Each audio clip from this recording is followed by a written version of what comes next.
Welcome to my channel, African Natural Food Therapy. You're welcome. In this space, we are going to be discussing, I'm going to be showing you how our local dishes are being prepared. I'm going to be making our local delicacies without artificial spices.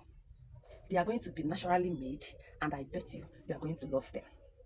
You know, they say health is wealth, and when you eat right, you live right. So that is our aim in this channel. So as you go with us, you are going to learn a lot of delicacies from this piece, especially from the eastern part of Nigeria. So join me as I show you what I'm going to be preparing today. So I'm going to be preparing beans and oat jollof. So I bet you will love it. In this piece, no artificial spices. We only prepare our food with natural spices. So join me, you will love them. Let's go.